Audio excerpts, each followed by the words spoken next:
My name is Nick Dressen. I am a senior studying business administration here at the David Eccles School of Business. I'm excited for this opportunity to be involved in today's Sales Innovation Summit and introduce our speaker. Amy Frampton has spent the last 20 years in technology, marketing, and leadership roles through marketing and executive roles at Bamboo HR, Smartsheet, Vulcan, Hewlett-Packard Enterprise, and Microsoft. She currently serves as CMO at Nava. Amy is a graduate at University of Utah and is an active mentor for students at the U. If we have time for Q&A, please wait for me to hand you guys the mic. That way our audio and video can match. Please join me in welcoming Amy Frampton. Okay, we'll see if I can do this right. We did. Excellent. Thanks so much for coming out today. What a cool event. This is my first year at this event. I just think it's amazing. Great business school and great event to focus on sales. And so I'm really excited today to tell you about True Love, which is marketing and sales together. But before I do that, I want to just ask a couple questions of the group. So who here is working in sales right now? Awesome. So you guys know how amazing marketing is. Come on, besties, right?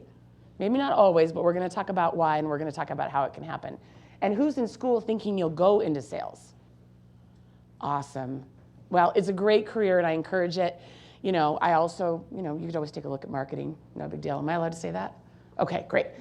So, but sales and marketing, that go-to-market motion, it's really important that we all work together. And in the jobs where I've had the most success, and also, frankly, been the happiest, is when we are really tied at the hip in terms of go-to-market. And so what I want to do today is talk to you about why that matters so much, some pitfalls that sometimes happen between sales and marketing teams and how you can get around those, how marketing can help you either in your current job or in a future job, and questions that you should ask during your interview process at any company in sales to understand how the marketing team will be supporting you. We'll get onto that. So sales, always be closing, right? When you go into sales, you have got this number, and this the ABC, always be closing, and it's super easy to feel like that number is all on you. But what I'm here today to tell you is that it's not. Whether you're doing inbound sales or outbound sales, actually, who knows the difference between, or definitions of inbound sales and outbound sales? And then, of course, some roles are combined, but back there. That's right. Inbound is when customers are contacting you. Outbound is when you're contacting them. Now, if your marketing team's doing the right things, they're driving a ton of inbound for you, right? People that have asked for a demo, people that have asked for a trial, people that want to know more about pricing, people that have come to a bunch of webinars and you know that they're looking. If your marketing team is doing the right things, they'll be able to understand the phase at which people are buying, and they'll drive really good inbound leads. Now, there are people that think inbound is the only way to go. There's also people that think outbound is the only way to go. And outbound is when you as a salesperson target people that you want to go after, either in your assigned territory, the assigned industry that you have for the company, or they'll say, in this maybe size company, and you'll research and you'll be like, this person's on LinkedIn and they just changed jobs, and that we know that's a sign that they might want to buy our software, our machinery, or whatever, right? So that's outbound. I personally think in a perfect world, you have both motions in most companies, because you want your marketing team bringing in those leads and getting people engaged and warmed up, and we're going to talk about that in a minute. But it's also great as salespeople to be able to be engaged and say, we're going to go for it and we're going to start targeting and do some outbound. But something for you to think about when you get your first sales job or when you get your third sales job, do I want to really work on inbound? Do I want to mix, or am I an outbound person? I interviewed someone yesterday for my SDR team, which are sales development reps. They usually warm up leads, set up meetings, and it's a great way to get into broader sales roles. And I said, how do you feel about inbound versus outbound in terms of what you want to do with the company? And he said, I love outbound. I'm super, he loves making his numbers. He loves talking to people, loves figuring it out. He said, but I always want to have a little bit of inbound so that I can talk to people about why they're engaging with our message. And he said, so I'd like a little bit of a mix of both. So really important to think about as you take a job what you might want to have. Now, marketing, never fear, marketing man is here. Now I'll tell you that a lot of people in sales will say, oh, marketing, they come and they show us these slides and the slides aren't right. I don't know how they help us. And so this is why I'm here today. I love this one. But I think marketing really can help you in what you're doing. And so I'm going to walk you through both the roles in marketing that can help you and that are available. And then I'm going to walk you through how through the customer funnel these teams can work together. So don't roll your eyes when marketing comes over to your team. It makes us sad. So here are some marketing roles. And I certainly didn't list all of them. But if you think about at a high level, there's brand roles, and they're thinking about more than just the logo and the colors. Brands, as it's landed in tech over the last 30 years is more than that. It's more than the Ford logo or more than something like that. It's really, how do you talk about yourself? How do you show up? What relationship are you building in terms of trust? What do people know they can get from you as a company, and what should they expect? And how are you going to come back and talk to them? That's brand, and that's at the highest air cover level of the funnel, which we'll talk about in a minute. Press relations, really important, and they often can do articles for you and things that you can use in sales. And that's talking to industry publications, broader business publications, and getting your name out there. And I'll talk about how that affects sales in a minute. General communications, so communications to customers, communications internally, that usually sits in marketing. All of the digital stuff that we all see, whether we're at a tech company or a different kind of company, digital marketing is literally where most companies spend most of their energy, whether it's paid ads, and we all see this, right? The sponsored stuff, the remarketing. You click on an ad or you talk to your partner about something, and all of a sudden that purse is everywhere. Maybe that's just me. But we all see that kind of tracking, right? And that's digital, and that's done in marketing. Growth or demand generation, these are often, they're kind of used together, or some companies say growth, some companies say performance. But demand generation is all about driving that inbound pipe.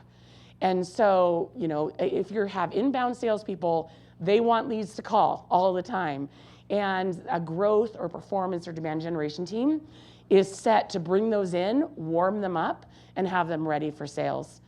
Product marketing is a particular love of mine. I have one of my product marketers here today. She's really good. And product marketing is all about how do you talk about the product and solution that you have. So if you think about brand is at a very high level, think about any brand that you know. Let's say Coke. Super high level, it's going to be fun, it's going to be energetic, it's going to be a certain way. Product marketing is more about exactly each product that they release. There's Diet Coke, there's Coke Zero, there's all these, cherry, And so they have product marketers. And in tech, it's exactly the same way, which is where I've spent most of my career. You're talking about the features and the benefits of everything that you're selling. So it's a double click down on the brand. Customer marketing is both talking about customer stories, so marketing about customers, but it's also marketing to your customers. Now, why does that matter? You want them to buy again? If you're in software, you want them to stay. Most software businesses, you have to run a retention and churn program. And a lot of salespeople are comped on retention. So if you sell something, particularly in a month-to-month business in tech, and they leave after 6 months, that hurts your comp. So bottom line, you want to know what they're doing to maintain retention and stop churn, and then all of the creative elements. And these are always the fun ones: the video, the creating of the ads, all of that lives in marketing. So where these teams come together is in go-to-market, which is where, as a salesperson, you are or you will be spending most of your time. And I want to talk a little bit about funnel. You're never going to meet a marketing leader or a sales leader that doesn't have a picture like this. Literally, if you do, text me, and I'll send you $5. because it will never happen. So usually when you have a funnel like this, the top, awareness, and I'll walk through what it all means. Awareness, interest, and consideration, they say is marketing. So over here to the right where I have marketing. And then normally they would say, you all are in evaluation and purchase. They would say sales in a traditional funnel. So I've played with this. And then they would say activation and retention is going to be your customer success or client success teams and support. And so I changed this up a little bit because I think it's important for you to understand how marketing can support you in every stinking stage of the funnel. We play in all of those places, and that partnership can mean you close faster, you close a higher percentage, and they retain longer. And that's what we all want as a business. So think of this funnel as, it's not totally, it doesn't get as tight. Maybe it's because as a marketer, I don't want to think about losing that many prospects. But this is a funnel where you start broad and you want people to know who you are. That's awareness. It's as simple as that. You want them to know who you are and what you do. So if you said a company on the Silicon Slopes, Adobe, who here knows who they are and what they do? Awesome. Their brand awareness is pretty high.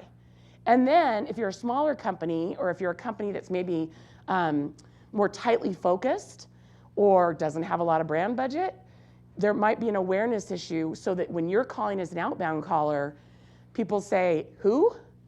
You're at the what? And that's the opposite of what you want. So you want high brand awareness when you have these jobs, and think about your brand recognition and what those marketing teams are doing for you. Interest is next, and sales teams normally call this engaged.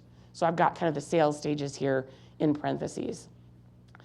And that's, not only do I know what Adobe is, I think I need Creative Cloud. Or I think I at least need something like Creative Cloud.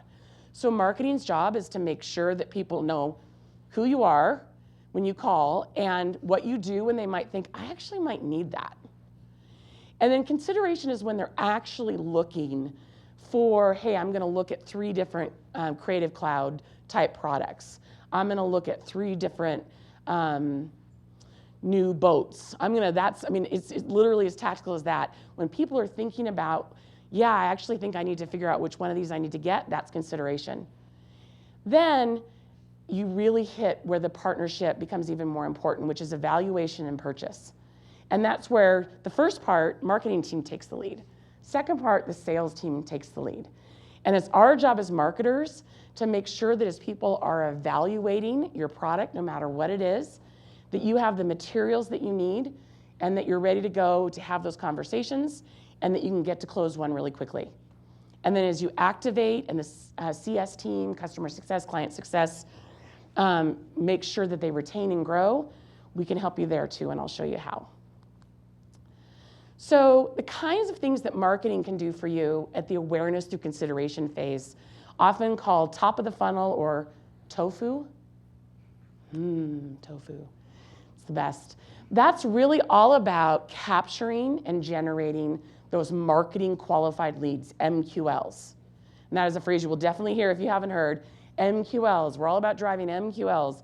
So that's organic, that's social media, it's SEO, search engine optimization. It's all the paid ads, it's referrals. And then what we do is we track how many people are coming to the site, how many MQLs are we getting inbound, and how are we thinking about those across our target audience. But we're more than just top of the funnel. We are also MOFU, we're middle of the funnel. And we love to help you nurture and close customers. So really great from that PMM person I talked about, really great demos. So that as people are getting into evaluation, you can show them, here's the demo, here's the customer story of someone that you compete with that's saving 20% or doing something 50% faster because they're using our product and they're your competitor. Does that make you nervous? Do you want to buy? And so marketing can create all your decks. Often they're involved with events that keep people warm, all of those sorts of things. And we track that basically through new closed won, which is bookings, people that sign a contract with you. And so don't let your marketers off the hook Don't let them just send you leads, which we all love MQLs, and then you have to figure it out from there. Make sure you're asking questions of your product marketing team, of your customer marketing team, and saying, what can you help me, what can you use to help me move people through the funnel or reactivate? So at my last company, you probably saw on the slide, it says I was at a company called No Fraud. I started a new job last week, and I took the morning off this morning. So I said, sorry, I've already got something. And at my last company, we had people go cold a lot. It was a very long sales cycle. You'll hear about sales cycle a lot. And people would just stop answering. Like they'd be like, yeah, I'm in evaluation. I love this. This is so cool, blah, blah, blah, blah, blah. And then they would just go cold because they got busy with something else. We were in e-commerce. Maybe it's the holidays. Maybe they have a Valentine's or a summer spike in terms of their cyclical sales cycle, and they just would go cold. So we did a lot of virtual and in-person events where we would bring people together, potential customers and customers, as the marketing team to re-warm those folks up. Hey, I know you're super busy, thought you might be interested in this happy hour that's happening in your town. So as salespeople, you don't have to say, watch this demo again, come on, sign the contract, even though they've gone cold for 3 months. You're saying, come talk to peers, learn something, and then they re-engage. And that's the perfect example of something that marketing can do for you. And then in terms of activation, that retention number is something every company I've ever been with, and I would guess every company that you are or will ever be with tracks. It's churn rate. Nobody wants a high churn rate because anytime you lose a customer, you have to sell 2 more, right? And also, frankly, it means they're not happy with your product, your services, the support they're getting, the cost, right? Because they've left. They've gone to one of your competitors. One of your competitors has called them and convinced them to move. We don't want that. So marketing can help there too. Creating community, creating upsell opportunities for you, creating cross-sell opportunities. Hey, you have these 2 products, but if you use the third, you could do what this other person is doing with that product. And then in marketing, we track Net Promoter Score, which is NPS. We track churn rates, et cetera. And so really all the way through the funnel, super important that you lean on your marketing team. And we'll talk a little bit about how you can do that and why. Because sometimes it doesn't come totally naturally. So what can go wrong? These are the 3 things that I've seen happen with sales and marketing teams that lead to that funnel not being that beautiful partnership, true love Valentine that we had in those first slides. So the first one is attribution. So in business, it's all about your data, it's all about your numbers, and it's about you're making your number, it's about marketing making their numbers. Customer success is tracking their retention number. So when something good or bad happens, who it's attributed to is a big deal. And I have seen sales and marketing teams get sideways when the sales team gets credit for something that the marketing team did. I'm not going to say feels like they did because I'm in marketing. So it's that the marketing team did. Or the marketing team gets credit for something that a salesperson worked on for 6 months and cranked their guts out on. But the CEO's like, yay, marketing, you had that event. And you rewarmed this person. And he's like, dude, I've been working on this for like 6 months. Are you kidding? That's how you get sideways. And so on that, what I've always felt like is attribution is less important than the end result of closed won with happy retained customers. You have to make sure people understand you're making your number. In sales, that's usually pretty clear.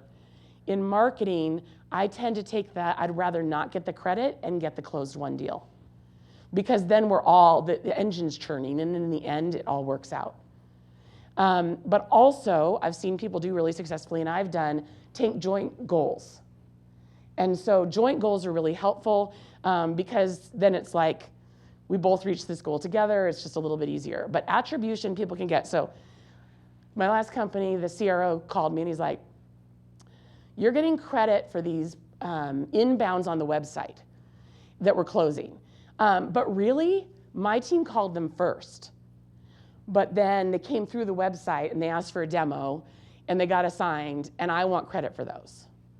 And I pushed back and said, they didn't answer the phone when your team called, but they went to the website, because of our messaging and our low friction website that got them signed up. And he said, yeah, maybe. And I said, okay, so here's the deal. I don't care whether you call these outbound or inbound. I want you to close them, and I want there to be a note on the file that they came through the website, so that at least we know the website's working or it's not. And that was our handshake deal. So you usually can figure it out, but if he hadn't said that to me transparently, if he'd just gone and like complained to all the sales team and to the CEO and not talked to me, we never would have worked out a deal. And that's when marketing and sales teams stop talking and stop working together. So that's the next thing. Ghosting is not acceptable. So I'm old enough that we didn't have ghosting when I was at the University of Utah dating. We didn't have cell phones. I can't imagine a life without a cell phone now. You couldn't ghost anyone because it was just like they haven't written me a letter back yet. And so, no joke. I think I'm kidding, but I'm not. But ghosting is the example of if this sales leader had done this to me and not come to me and said, I've got a concern about attribution, and he'd just gone silent. And so never go silent on your marketing team, and ask them never to go silent on you. Because if they're feeling sideways about something, or they're feeling like you're not using their materials, marketing teams can do the exact same thing. Then it breaks down, you don't have the relationship you want, you're not getting the messaging that you want, and it's a very sad thing. I'm really hoping I used ghosted right there, but if I didn't, don't tell me because I'm too old to change. And then the third thing is unreached goals. So when a go-to-market team, a GTM team, which is usually sales, marketing, and operations, revenue operations, all the data behind the scenes folks who are so important to you as well. We could do a whole nother session on that. When you're not making your goals, that's the third time I've seen things go sideways. Sales teams aren't making their goals, marketing team isn't driving enough MQLs, outbound's not hitting, the messaging isn't landing, people are crabby, everybody gets chippy, and you've got all of a sudden a dysfunctional pipeline again. And so if goals aren't being reached, that's actually the time to work together more versus less. And so my suggestion to you is that if you're in a situation like that, and in fact, when you're interviewing, it's a great thing to ask. What happens if I don't reach my goals my first quarter? What resources are available to me? Who can I work with to make sure I hit my numbers? Those sorts of questions, and then don't pull away from it. Everyone is going to be in a situation where you don't hit your numbers. Like literally, it's the go-to-market like thing. It just happens. Economies change, competitions change. You can fix it, but if you go silent on each other, it's never going to work.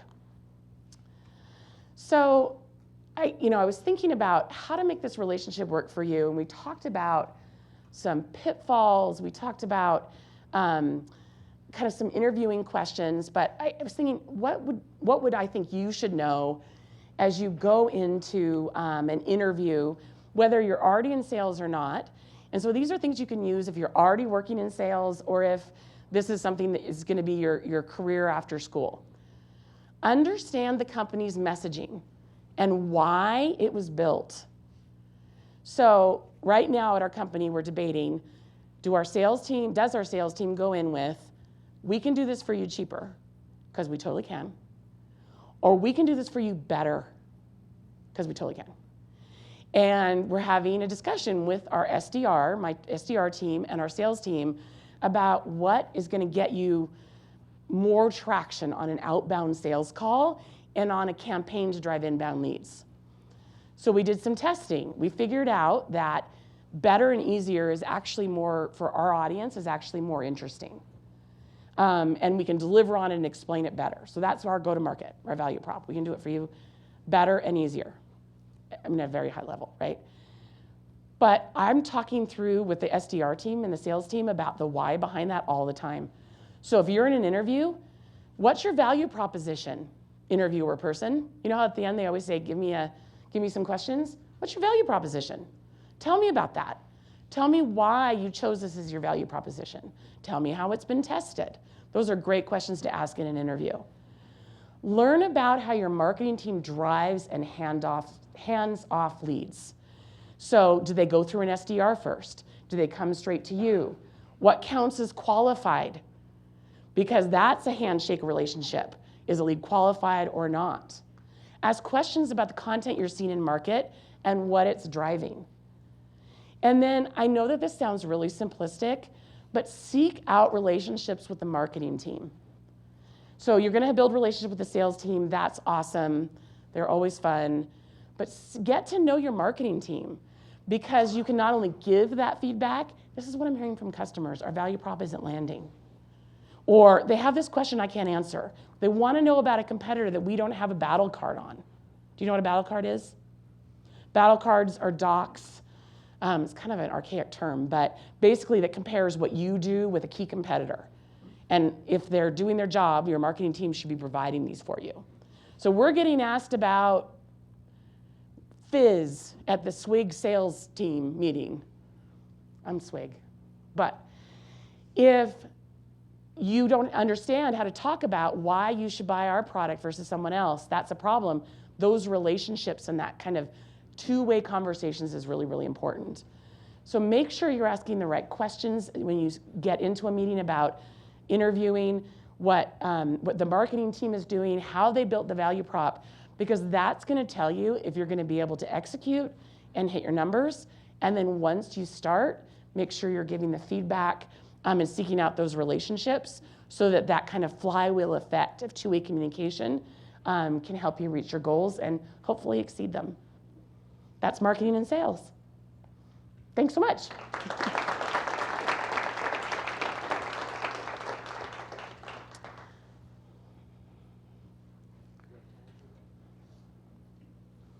I think we have a couple of minutes, yeah. Hi, thank you so much for taking the time out of your day to present to us. I really enjoyed that. So I have a professor who was telling me that I'm a marketing major. Nice. Round of applause for the marketing major. Come on. She shows up at the sales summit. So he was saying that for a lot of companies, the marketing funnel is basically a black hole. Do you have a good method for tracking a consumer throughout the marketing and sales funnel, kind of seeing how your efforts are leading directly to inbound leads? Absolutely. And so really quick, he or she is absolutely right. They can absolutely be a black hole. And the biggest mistake someone in my role can make, and I've learned this because I made it in front of the board of my company at one point, and then I realized, don't want to do that again, is to only report on those marketing qualified leads, which is before it goes into evaluation, and say, look, we gave this huge ball of stuff to sales. Yay. And then they say, yeah, but what was I keep kicking this, what was the conversion rate, which is how many of those actually became opportunities for the sales team, how much converted to closed won deals, and how are they retaining? And so it can be a black hole, but I think as GTM teams generally, we're learning to lay out the stages. I was just doing this with my team yesterday. All of the stages from like awareness, which you could absolutely test even before they're a lead, all the way through to closed won and retention, and understand your conversions between each. So if I have high awareness, let's say I get 100 leads, 20 of them become MQLs, so 20% conversion rate. And then 10% of them, the sales team accepts as qualified opportunities, 50% conversion rate. And 5 of them close, another 50% conversion rate. And I only wish we actually had 50% conversion rates, but my numbers were getting low there. So understanding how they move through the stage and how they're interacting, because the other thing about the funnel is people go back and forth. They'll be like, I'm looking at it. Oh, whoa, I've got a sick kid, or I have a new boss. I'm back up at, I'm interested, but not at all evaluating. And then you try to move them back down to evaluating. And then they get the contract, but their budget just got cut. And they move back up to interest, and you have to call them again in 6 months. So I wish it was this perfect funnel. People bounce around. And so there's systems, Salesforce and others, to track and make sure you really understand what conversion rates you need to get, what you're getting, and how to fill that gap. So if you need to hit 25%, you're hitting 22%, you attack the 3. Is it okay for one more? Or, okay. So in situations where sales might want to sell on price and marketing might want to sell on value, how can you determine what's the better option? Like what sort of tests can you run, and how do you sell the other department on your solution? That's such a good question, because in a marketing person's mind, you think, well, I just write the messaging and then the salespeople will just sell it that way, right? They always just accept what we say, but that's not what ever happens. So it's really important that you do your testing, whether there's sites like Winter. You should all go out and look at Winter as a site, WYNTER. They have people like me and like you soon that basically will review for people within 24 hours their messaging in their target audience. So they send me stuff and they say, $75 if you look at this webpage targeting marketers. And you sign an NDA and everything, and then you say, that doesn't make sense, that does, blah, blah, blah, blah, blah. You get instant feedback. There's so many ways to get instant feedback now. So it's really important to show that data and feedback, external feedback, customer signal, and tell them the why of why you're changing it. We are seeing, a higher conversion rate in the folks that are using this. We've been told by our ICP, our target customer, that this actually resonates. And then you just have to ask them to try it. And it usually works, but it's hard because like all of us, if they've found something else that works, you want to do the same thing, right? If something works, you want to keep doing it. And so sometimes there has to be a little bit of art of the persuasion there and data usage. I'm going to work on that this afternoon, actually. So thanks for the question. Awesome. Thank you to Amy for this great breakout session, and thanks to all of you for joining us. Please check your schedules and head to your final breakout session, which starts at 11.